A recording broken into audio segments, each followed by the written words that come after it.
Que a paz seja com todos. Estamos aqui mais uma vez para falar algo da parte do Senhor. Falar algo a respeito da palavra do Senhor. Quero compartilhar com os irmãos no Evangelho de Mateus, capítulo de número 9, do versículo 1 em diante. Evangelho de Mateus, capítulo de número 9, do versículo 1 em diante, que diz assim: Jesus entrou num barco, voltou para o lado oeste do lago e chegou à sua cidade. Então algumas pessoas trouxeram um paralítico deitado numa cama. Jesus viu que eles tinham fé e disse ao paralítico: Coragem, meu filho, os seus pecados estão perdoados. Aí alguns mestres da lei começaram a pensar: este homem está blasfemando contra Deus. Porém Jesus sabia o que eles estavam pensando e disse: por que é que vocês estão pensando essas coisas más? O que é mais fácil dizer ao paralítico: os seus pecados estão perdoados? Ou levanta-te e ande? Pois vou mostrar a vocês o que eu, o Filho do Homem, tenho poder na terra para perdoar pecados. Então disse ao paralítico: levante-se, pegue a sua cama e vá para casa. O homem se levantou e foi para casa. Quando o povo viu isso, ficou com medo e louvou a Deus por dar este poder aos seres humanos. Amém? Através dessa passagem eu quero falar algo da parte do Senhor para aqueles que estão nos ouvindo, nos assistindo. A palavra do Senhor fala sobre a história de um paralítico que foi levado até Jesus. Essa história está narrada aqui no Evangelho de Mateus e também está narrada no Evangelho de Marcos e no Evangelho de Lucas. Sendo que nos dois outros evangelhos, no Evangelho de Marcos e no Evangelho de Lucas, fala que Jesus estava cercado de uma tão grande multidão que aqueles homens que levavam paralítico não tinham como chegar até Jesus. Então eles fizeram um buraco, abriram uma passagem pelo telhado e desceram o paralítico até Jesus. Isso está narrado no Evangelho de Marcos e no Evangelho de Lucas. Também está narrado no Evangelho de Marcos que as pessoas que levavam o paralítico eram 4 homens. Mas nós não queremos nos ater nesses detalhes. Nós queremos apenas transmitir aquilo que o Senhor colocou no nosso coração através desta passagem.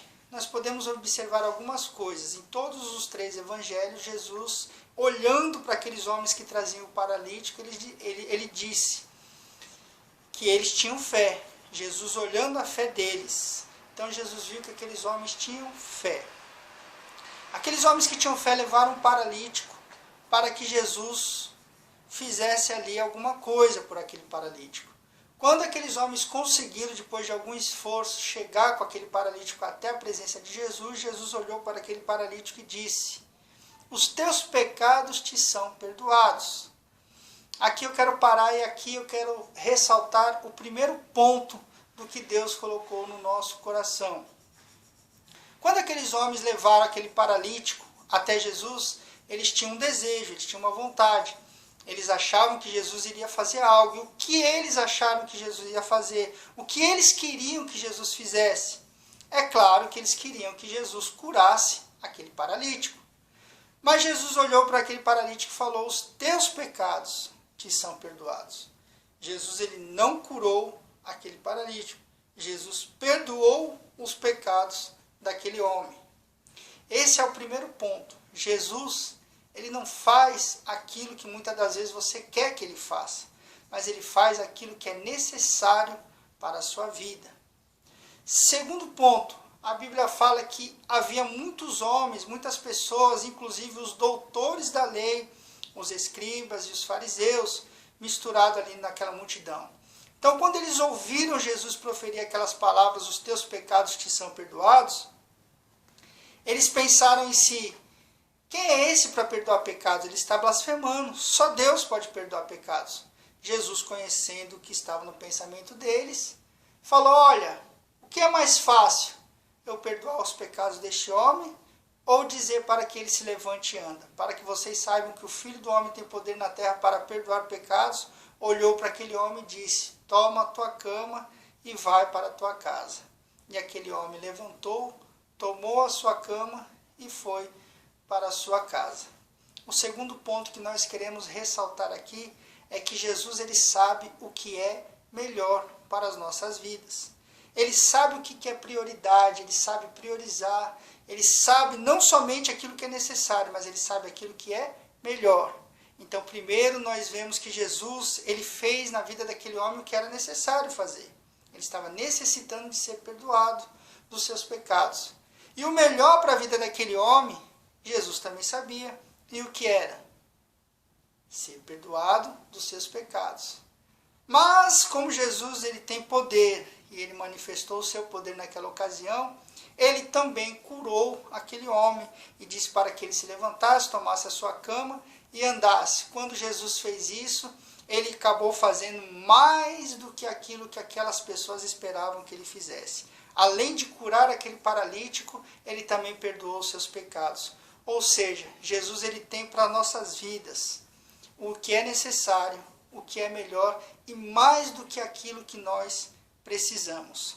Sendo que Jesus ele não fez isso isoladamente uma única vez. A Bíblia nos relata que também os apóstolos, quando eles estavam indo ali no templo orar, existia um homem que estava sendo colocado ali todos os dias, desde a sua infância. E ele era coxo, ele não andava, ele estava ali mendigando, pedindo esmola. Quando aquele homem olhou para Pedro e para João e pediu esmola para Pedro e João, ele achou que ele ia receber alguma coisa, ele esperou receber alguma coisa de Pedro e João. E o que aquele homem esperou receber? Esmola. Ele esperava receber dinheiro. Mas quando Pedro e João olhou para aquele homem, eles falaram: nós não temos ouro e não temos prata, mas o que nós temos, isso te damos. Em nome de Jesus Cristo, o Nazareno, levanta e anda. Aquele homem levantou, firmou os seus pés e saiu pulando e louvando a Deus, e ainda por cima entrou no templo. Ou seja, aquele homem esperava receber uma esmola, mas ele recebeu mais do que aquilo que ele esperava receber. Ele recebeu também a salvação, a cura, e pôde fazer aquilo que anos da vida dele ele nunca imaginou que podia fazer. Ele recebeu mais do que aquilo que ele podia receber. Também a Bíblia nos fala em 1 Reis que Salomão ele teve uma visão. O Senhor se apresentou para ele em sonhos e falou: olha, Salomão, pede o que você quer que eu te darei. Salomão falou para Deus assim: olha, eu quero entendimento para governar esse povo tão grande que o Senhor deu nas minhas mãos. E Deus olhou para Salomão e falou assim: olha, Salomão, porque você não me pediu riqueza, porque você não me pediu nada das outras coisas, eu vou te dar até aquilo que você não me pediu. Você vai ter riqueza, você vai ter sabedoria, você vai ter a morte dos teus adversários. E tudo isso se concretizou na vida de Salomão. Sabe o que eu aprendo com isso? Que Deus ele sempre faz aquilo que é necessário, Deus ele sempre faz o que é melhor para as nossas vidas, mas Deus sempre faz a mais nas nossas vidas. Sempre a bênção vem com um bônus, e Deus ele quer te dar um bônus também na sua vida. Isso não só aconteceu com Salomão, isso não só aconteceu com aquele paralítico, isso não só aconteceu com aquele coxo, isso pode acontecer nas nossas vidas também. Paulo fala em Efésios, na Epístola aos Efésios, capítulo 3, versículo de número 20, a seguinte frase: Deus ele é poderoso para fazer muito mais abundantemente além daquilo que pedimos ou pensamos, segundo o poder que em nós opera. Amém? Deus ele é poderoso para fazer muito mais abundantemente além daquilo que pedimos ou pensamos, segundo o poder que em nós opera. O que você está precisando? O que você está pedindo para o Senhor? Ele sabe o que é necessário, ele sabe o que é melhor, e quando ele fizer, ele vai sempre te dar mais, porque ele é Deus e ele não muda. Amém? Que Deus continue convosco e que a paz do Senhor esteja com todos, em nome de Jesus Cristo. Amém.